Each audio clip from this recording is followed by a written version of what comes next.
Aliasing. अब इसमें क्या हो रहा था कि जो हाई फ्रीक्वेंसी कंपोनेंट वो जस्ट लाइक अपीयर ऐसे होते हैं जैसे लो फ्रीक्वेंसी कंपोनेंट्स हो, ठीक है।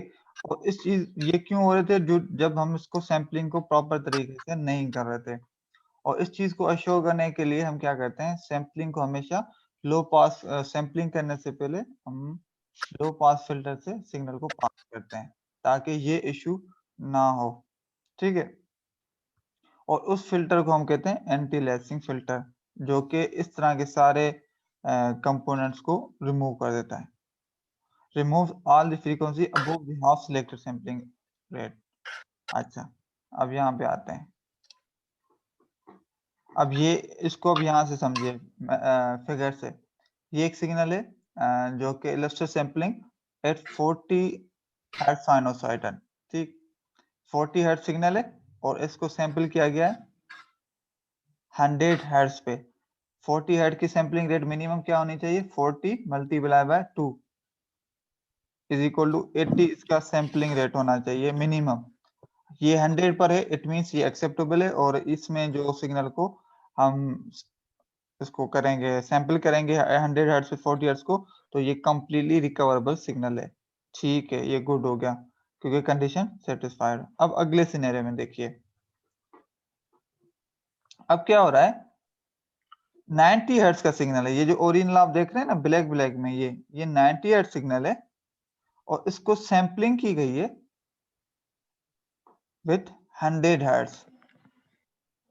अब देख रहे हैं 100 हर्ट्ज की जो पॉइंट्स है ना, वो ये एक यहाँ पर ये जो सैंपलिंग आपको डॉट डॉट ये जो नजर आ रहे हैं ना, सर्किल, शॉर्ट सर्किल, ये हैं सैंपल। तो ये ऐसे लग रहा है जैसे ये सिग्नल जो है ना, ये हो, मतलब 90 हर्ट्ज का सिग्नल, इट्स अपीयर्स लाइक जैसे कि ये 10 हर्ट्ज का सिग्नल हो। बात समझ में आ रही? Yes sir. अब बात क्लियर होगी देन। ये क्यों क्यों हुआ, क्योंकि 90 हर्ट्ज का यस सैंपल जो सिग्नल है, according to the next sampling rule, कि इसकी जो मिनिमम फ्रीक्वेंसी होनी चाहिए वो होनी चाहिए 90 multiply by 2 is equal to 180। मगर ये सैंपल हुआ है किस पे, 100 हर्ट्ज पे। तो इसमें एक इलियासिंग का वो जो इशू, 100 हर्ट्ज। हाँ, इस पे इशू शो हो रहा है। ये ऐसे लग रहा है जैसे सिग्नल जो है ना, ये साइन जो है ना 10 हर्ट्ज की, उसका वो सिग्नल हो रहा है, ठीक। आप इसको मजीद और देखते हैं आगे, एक तो और सैंपल में देखते हैं, ठीक है। इसी चीज को डिस्क्राइब किया हुआ है। अब क्यों हो रहा है, based on the sample amplitude labeled with the circles in the second plot, ठीक है। ये जो circles labeled with second plot, we cannot tell whether the sample signal comes from a 90 hertz sine wave और 10 hertz sine wave. मतलब ये जो आपके पास sampled signal जो कि 90 हर्ट्ज को हमने सैंपल किया है, पर इस जस्ट लुक लाइक कि ये 10 हर्ट्ज सिग्नल का 10 हर्ट्ज सिग्नल को हमने सैंपल किया, ठीक है। दे आर नॉट डिस्टिंग्विशेबल, मतलब 90 हर्ट्ज का और 10 हर्ट्ज में तो कोई फर्क ही नजर नहीं आ रहा। और they are aliases of each other, और ये एक दूसरे के एलियासेस हैं, ठीक है। बात क्लियर हो गई?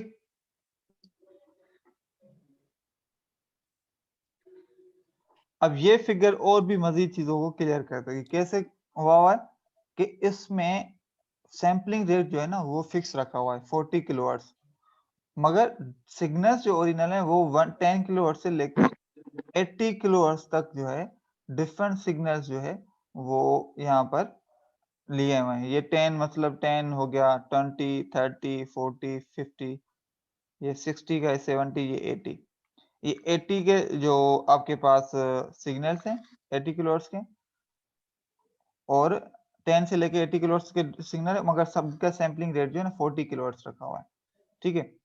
जो 10 किलोहर्ट्ज का सिग्नल लिया वो सैंपल भी 40 किलोहर्ट्ज पे किया, क्योंकि सैंपलिंग कंडीशन मीट हो रही है। और सिग्नल को भी हम अगर नोट करें तो जस्ट लुक लाइक के 10 किलोहर्ट्ज वाला सिग्नल नजर भी 10 किलोहर्ट्ज वाला ही आ रहा है। क्लियर है, ये अच्छी बात है। सिमिलरली 20 किलोहर्ट्ज वाला सिग्नल है, ये दूसरा सिग्नल है, 20 किलोहर्ट्ज का मिसाल तो लिया, इसको सैंपल किया 40 किलोहर्ट्ज पे, अगेन कंडीशन मीट हो रही है, वो जो 20 मल्टीप्लाई बाय 2 इक्वल टू 40, मतलब मिनिमम कंडीशन 40 किलोहर्ट्ज की, तो इसमें वो कंडीशन मीट हो रही है, तो अगेन एक्सेप्टेबल, और सिग्नल फील भी ऐसे हो रहा है कि 20 किलोहर्ट्ज का है और सैम्पलिंग भी वही हुई है, ठीक है। अच्छा, अब जो 30 किलोहर्ट्ज का सिग्नल है उसको 40 किलोहर्ट्ज सिग्नल से जब सैंपल किया तो उसके जो सैंपलिंग वाली वैल्यूज हैं, एक सैंपल यहाँ पे किया, यहाँ पर, तो ये सिग्नल जस्ट लुक लाइक के 10 किलोहर्ट्ज का है, ये यहाँ पे देख रहे हैं, जो डॉटेड लाइन से शो हुआ है, ठीक है। जैन आप सर्किल कर रहे हैं, जैन कुछ कहना है?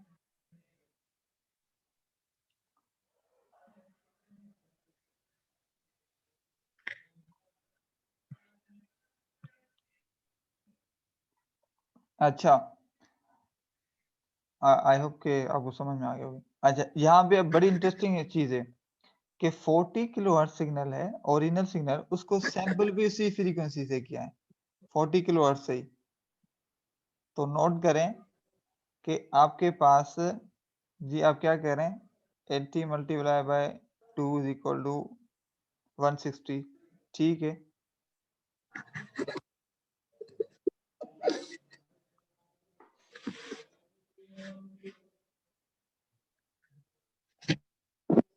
ओके, क्लियर है?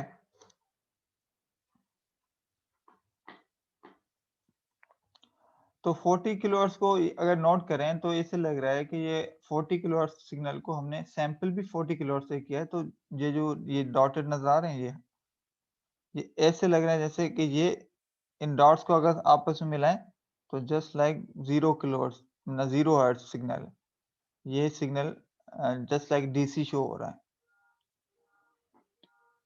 सिमिलरली 50 किलोहर्ट्ज सिग्नल को सैंपल किया 40 किलोहर्ट्ज सिग्नल से, तो उसकी जो सैंपलिंग के करने के बाद कुछ इस तरह का सिग्नल शो हो रहा है। इस जस्ट लुक लाइक कि ये 10 किलोहर्ट्ज का सिग्नल है, जो टोटल लाइन में आपको ये नजर आ रहा है, एंड सो ऑन। बाकी सारी चीजों में 70 और 80 में भी कुछ इस तरह का ही सिनेरियो बन रहा है।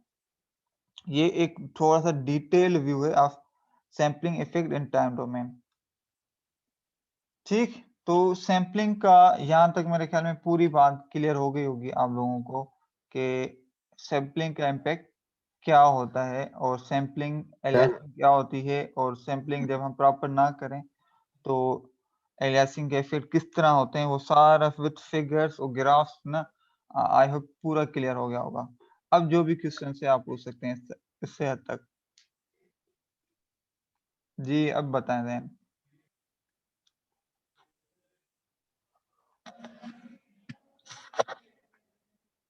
जी जी बोलें। सर ये क्या हो रहा है सिग्नल के अंदर? ये सैम्पलिंग हो रही है डिसकंटिन्यूस टाइम सिग्नल की, डिस्क्रीट टाइम में सैम्पलिंग कर रहे हैं, और सैम्पलिंग अगर हम प्रॉपर ना करें, जो कि निक्स थ्योरम है जो मैंने डिस्कस किया था अभी, सर उसके वो तो मुताबिक मुझे सब अगर, समझ आएगा, ठीक है, लेकिन सर ये मैथमेटिकली सॉल्व नहीं कर सकते इसको? बिल्कुल, इसके अभी प्रॉब्लम्स भी हमने किए थे, और ये तो अभी पहले पूरा सिनेरियो तो समझ में आया ना, अच्छा अच्छा, सिनेरियो समझा रहे थे, ठीक ठीक है। है। ये पूरा मैथमेटिकली भी हमने किया है, यहाँ पे जो सारे प्रॉब्लम्स अभी किए थे कौन से थे, ये वाले, हम इन्हीं को तो देख रहे थे, ये वाले कि सैम्पलिंग फ्रीक्वेंसी किस सिग्नल की कितनी होनी चाहिए। तो डोंट वरी, मैथमेटिक्स इसमें बहुत है, और जैसे जैसे मैथमेटिक्स आएगी तो आप लोगों को सामने नजर आती जाएगी मैथमेटिक्स, ठीक है। अच्छा, अब पहले ये अभी सिर्फ एनालॉग टू डिजिटल कन्वर्जन का पहला स्टेज हुआ है, सैम्पलिंग, सैंपल एंड होल्ड। तो फिर हमने देखा कि सैंपल कितना होना चाहिए, उसका मतलब मिनिमम क्राइटेरिया क्या होना चाहिए, फिर उससे हमने ये पता चला कि अगर वो मिनिमम क्राइटेरिया फिल ना हो तो क्या इम्पैक्ट पड़ता है। ये सारी चीजें हमने अभी वही डिस्कस की। उसके बाद जो है हमारे पास क्या चीज आती है, वो है क्वांटाइजेशन, जो मैंने इसमें जिक्र किया था। तो अब हम उस पे आएंगे।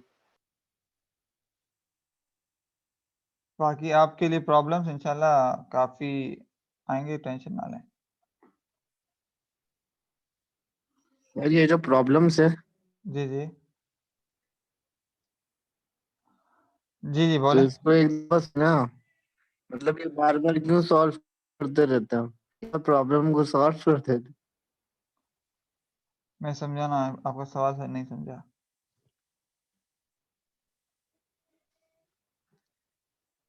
फिर मेरा मतलब ये आगे भी प्रॉब्लम्स आएंगी कोई? जैसे जैसे टॉपिक आएगा उससे रिलेटेड प्रॉब्लम्स, मतलब इसके प्रॉब्लम्स आएंगे। प्रॉब्लम्स ये है कि कि हमें ये पता होना चाहिए कि सिनेरियो समझ में आ गया तो उस किस कंडीशन में क्या होगा। ठीक है। ओके। ओके ठीक है। तो हम आगे बढ़ते हैं। सेकंड स्टेज है क्वांटाइजेशन। अब क्वांटाइजेशन क्या है? जिस तरीके से हम कह रहे हैं कि जो जिस तरह आपने पहले पूछा था कि सैंपलिंग को वन लाइन में अगर डिफाइन करें तो क्या मतलब था, तो वो यही था कि डिस्क्रीट टाइम से हम कन्वर्ट कर रहे थे, सॉरी कंटिन्यूस टाइम से डिस्क्रीट टाइम में कन्वर्ट कर रहे थे सिग्नल को। मगर अभी भी वाई एक्सिस जो था ना वो अभी भी कंटिन्यूस ही था। मतलब ये सैंपल हो रहा है ना, तो वाई एक्सिस अभी भी कंटिन्यूस ही है। टाइम तो सैंपल हो गया मगर वाई एक्सिस अभी भी कंटिन्यूस है। तो अब वाई एक्सिस की भी लेवल्स डिफाइन करेंगे, तो इसको हम कहते हैं क्वांटाइजेशन। ठीक है। अब ये यहाँ पर उसी चीज को जिक्र किया। आफ्टर द सैंपलिंग, जब हम सैंपल कर देते हैं, the discrete time continuous signal, time में डिस्क्रीट है मगर अभी भी उसकी जो वैल्यूज हैं, वाई एक्सिस या उसका जो एम्पलीट्यूड्स हैं वो अभी भी कंटिन्यूस हैं। Discrete time continuous signal still carry infinite information in terms of the amplitude. मतलब एम्पलीट्यूड जो इसके हैं उसमें अभी भी इनफाइनाइट पॉइंट्स हो सकती हैं, वैल्यूज हो सकती हैं। ऐसे ही है जैसे मिसाल दो, ये एक सिग्नल है 0 से लेके 5 तक, 0 से लेके 5 तक इनफाइनाइट वैल्यूज हो सकती हैं। मिसाल दो 0.1, 0.001, 0.001 एंड सो मेनी। तो इनमें इनमें से कोई भी वैल्यू हो सकती है 0 से लेके 5 के दरमियान, क्योंकि एम्पलीट्यूड में इसमें हमने कोई भी लिमिट नहीं लगा। तो जब एम्पलीट्यूड में हम लिमिट लगाते हैं तो उसको हम क्वांटाइजेशन करें। तो उस इंफॉर्मेशन को जो इनफाइनाइट है एम्पलीट्यूड स्केल में, उसको हम एक लिमिटेड फॉर्म में ले आते हैं। तो quantization is the process to reduce infinite information of the amplitude. Shahryar बात क्लियर है? काफी लेट ज्वाइन किया आपने।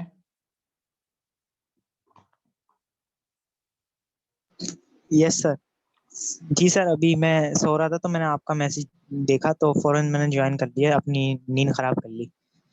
अच्छा अच्छा मैंने क्लास है। ठीक है कोई इशू नहीं है। अच्छा, यस सर। अब क्वांटाइजर क्या करता है? Quantizer do the conversion of discrete time continuous valued signal into a discrete time discrete valued signal। ठीक है। the value of each sample is represented by a value selected from a finite set of values। अब ये ऐसे लग रहा होगा कोई बड़ी फिलोसॉफिकल बात है, मगर ऐसा कुछ नहीं है। मैं यहाँ पे डायरेक्ट एक ना आपको ग्राफ से दिखाता हूँ ताकि बात आपको क्लियर हो जाए। अब ये हो क्या रहा है, जिस तरह मैंने कहा ना, अब ये 0 से लेके 15 तक। Okay good. 0 से लेके 15 तक ये जो साइन वेव है ना, अब इसमें इनफाइनाइट लेवल ऑफ इंफॉर्मेशन है। क्यों? क्योंकि ये हर लेवल पे इसकी कोई ना कोई वैल्यू डिफाइंड है, कोई ना, मतलब एम्पलीट्यूड कंटिन्यूस है। एम्पलीट्यूड तो बिल्कुल कंटिन्यूस जा रहे हैं। तो इसको हमने लेवल्स डिफाइन कर दिए। क्या लेवल डिफाइन कर दिया कि भाई यहाँ से लेके ये जो वोल्टेज होगा ना, उसको हम रिप्रेजेंट करेंगे किससे? सिर्फ एक ही वैल्यू से।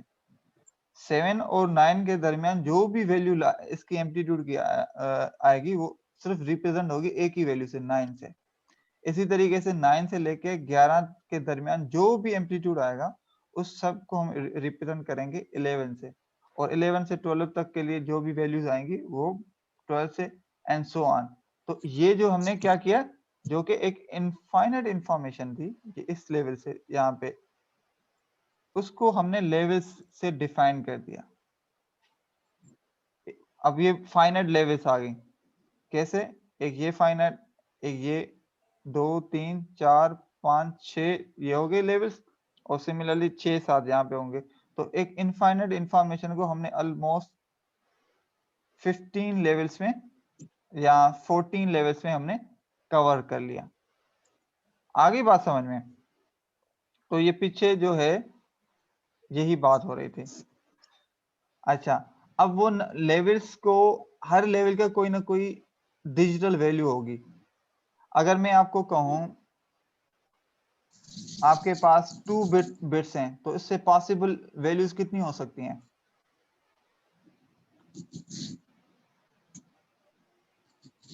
शहरयार, आपके पास 2 बिट्स से हम पॉसिबल कितने लेवल्स हो सकती हैं?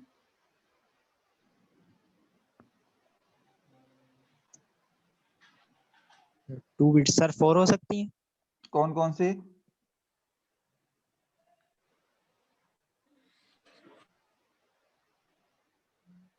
सर चल यार आप बता बता दें, मैं दो।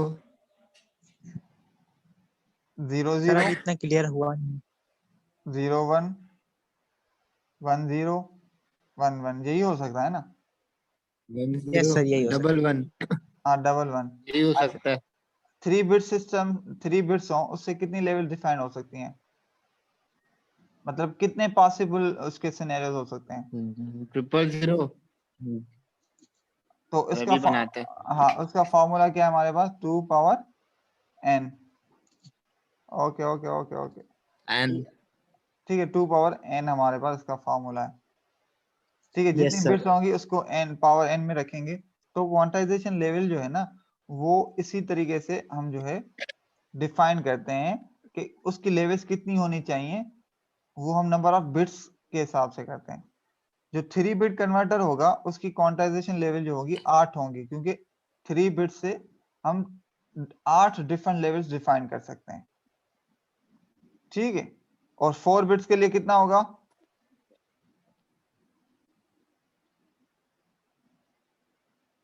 16 एग्जैक्टली। वो तो बहुत सारा जो पता हो हाँ, ये लो क्यों? वो to the 8 to the 16।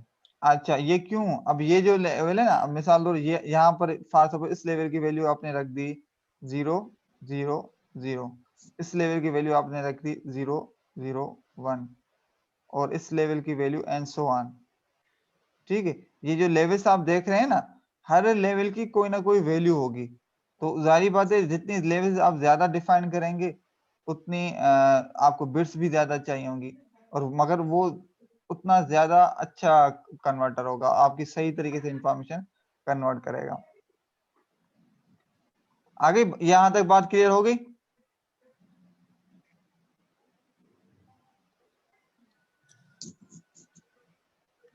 Sir number of bit समझ आ गया। नंबर ऑफ बिट्स वाली कहानी समझ में आ गई ना? ठीक है, गुड।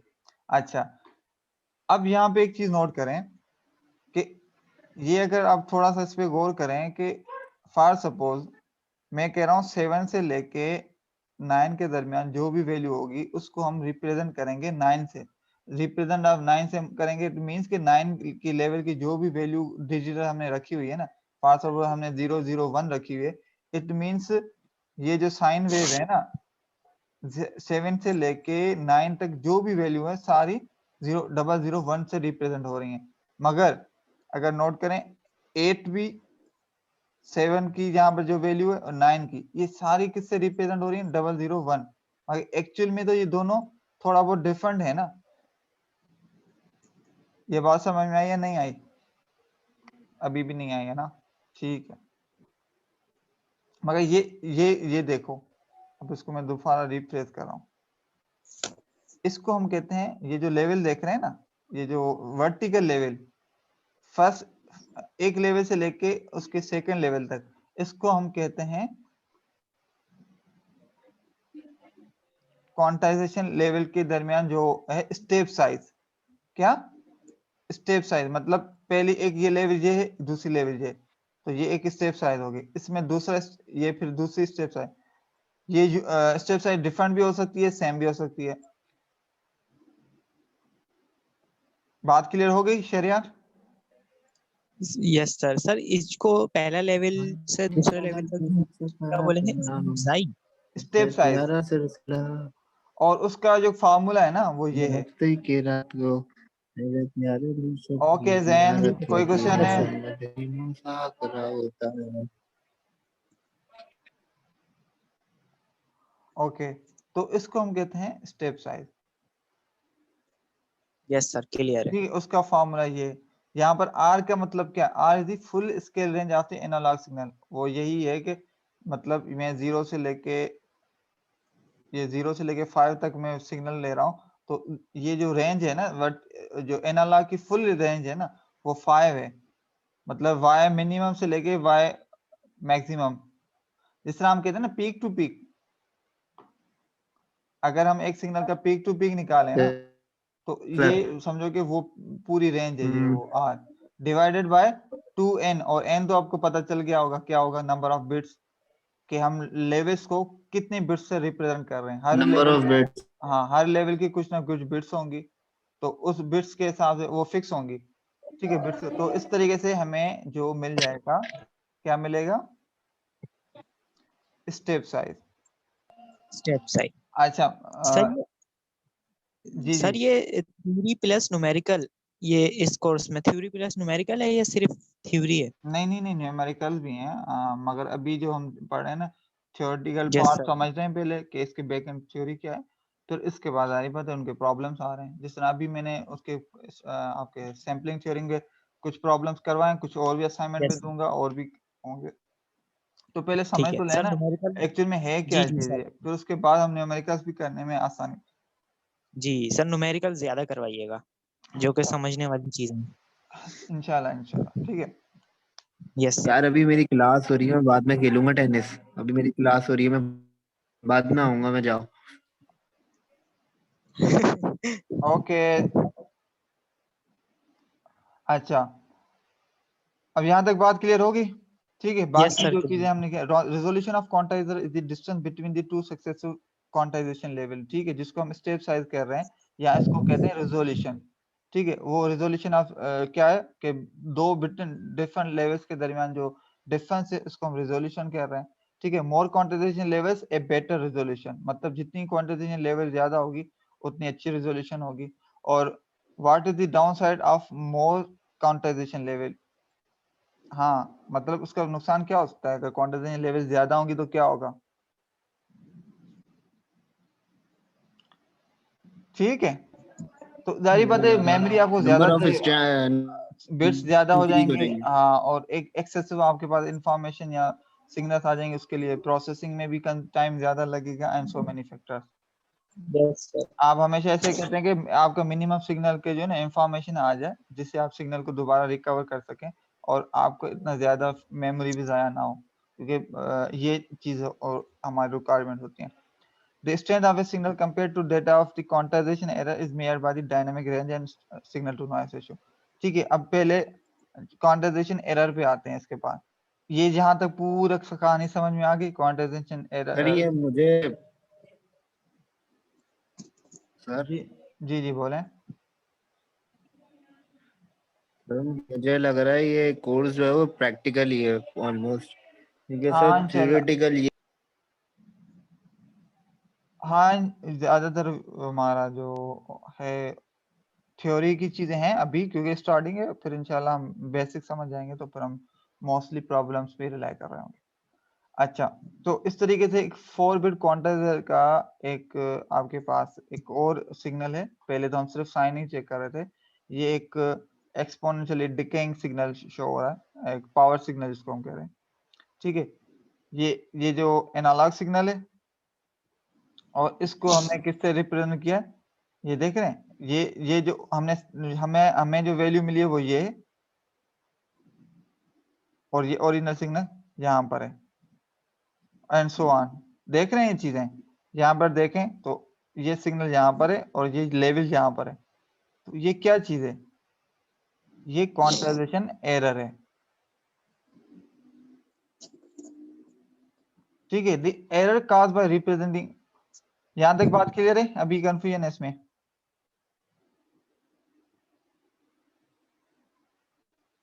Yes sir. सर वो जो स्टेप 1 से स्टेप 2 तक जो आपने बताया था, स्टेप्स आई बोलते हैं, तो उसके ऊपर के स्टेप्स को जैसे स्टेप 3 है, स्टेप 4 है, उसका भी कोई नाम है या नहीं है? नहीं, ये कंप्लीटली एक ही स्टेप मतलब है। इसको हम 2 के दरमियान जो स्पेस है ना, Stagnant इसको है। हम स्टेप साइज कहते हैं, और ये यूनिफॉर्म होता है मोस्ट केसेस में, मगर नॉन यूनिफॉर्म भी जी। हो सकता है। उसके फिर डिफरेंट स्कीम्स के ना डिफरेंट बेनिफिट्स हैं।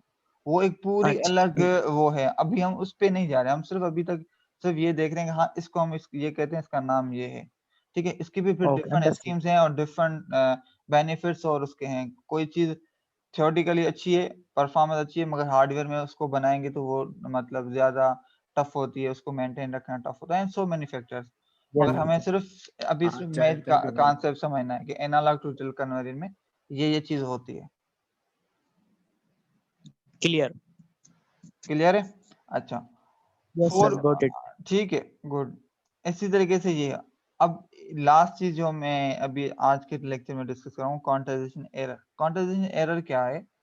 जिस तरीके से मैं अभी यहाँ पे इसी फिगर से पे करूँगा, मैं आपको कह रहा हूँ, अब ये जो हमें क्वांटाइजेशन लेवल पे वैल्यू हमें क्या मिल रही है? 14, मगर एक्चुअली ये सिग्नल की वैल्यू क्या है? 14 पॉइंट समथिंग है, 5 या 6 होगी, ऐसे है या नहीं? यस। ये मेरा यस, हाइलाइटेड बिल्कुल। सिग्नल नजर आ रहा है, ये वाला, ये देख रहे हैं, ये लेवल। ठीक है? यस तो सर। ये जो आपने 14 और ये ओरिजिनल सिग्नल की जो एक्चुअल वैल्यू है, इसके दरमियान ये जो डिफरेंस है ना, इसको हम कहते हैं क्वांटाइजेशन एरर। बात क्लियर हुई? जी। इसके जो जो एक लाइन आ रही है, ये मैं वो सिर्फ किसके हाँ, दरमियान है? ये इसको एक दफा मैं दोबारा, ये सिर्फ एक सैंपल है किसी भी सिग्नल में। मैं एक दोबारा सिग्नल ड्रा कर लेता हूँ। ये एक सिग्नल है, सपोज करो, और इसको मैंने, ये एनालॉग है, और इसको आपने सैंपल किया है इससे, मतलब ये क्वांटाइजेशन लेवल है। ठीक है? अब क्या हो रहा है, मैंने सैंपल किया यहाँ पर, और क्वांटाइजेशन लेवल क्या थी? ये आ गई। मैंने सैंपल सिग्नल किया था यहाँ पर, असल में डिफरेंट कलर है ये।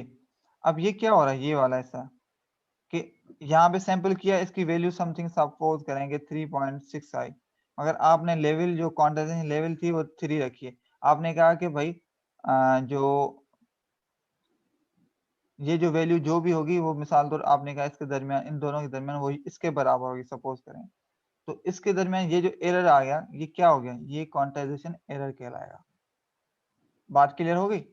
ये जो येलो के डिफरेंस नजर, मतलब जो आपने जब यस सर। सैंपल किया उस टाइम जो सिग्नल की वैल्यू थी, और फिर आपने क्वांटाइजेशन लेवल डिफाइन जब की, तो उस टाइम उसकी वैल्यू थोड़ी सी या तो कम होगी या ज्यादा हुई होगी, तो उसको हम कह रहे हैं कि क्वांटाइजेशन एरर।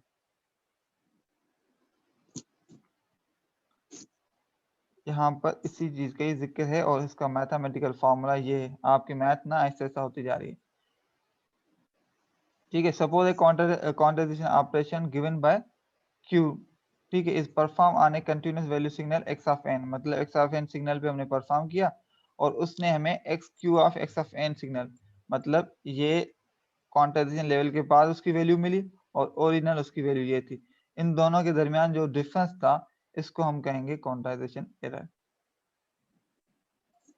बात क्लियर हुई? Yes sir. ठीक है। अच्छा, अभी मैं यहाँ पे लेक्चर एंड कर रहा हूँ। हमारे ख्याल में ठीक है। बाकी जो नेक्स्ट टॉपिक है, जो कोडिंग वाला पार्ट है, वो हम इंशाल्लाह इसको अगले लेक्चर में कोडिंग से स्टार्ट करेंगे, और फिर डिजिटल टू एनालॉग को थोड़ा डिस्कस इंशाल्लाह। करेंगे, और फिर हम अपने डीएसपी के एल्गोरिथम्स की तरफ जाएंगे इंशाल्लाह। तो इसमें अभी तक इसको जो क्यूरी हो, कोई चीज़ समझ में ना आई हो या मुश्किल लगी हो, तो आप बेशक पूछ लें।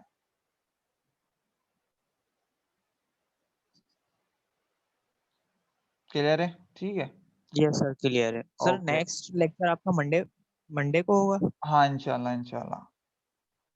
Okay sir. ओके, फिर सर अल्लाह। यही टाइम रखिएगा जैसे कि आफ्टर मगरिब हो, क्योंकि उस वक्त लाइट होती है और जाती ही नहीं ठीक है, वो ग्रुप में हम डिस्कस करके जो भी आप लोगों को फीस अप्रूव कर लेंगे। फिर जाती। Yes sir. ओके फिर ओके सर, अल्लाह हाफिज।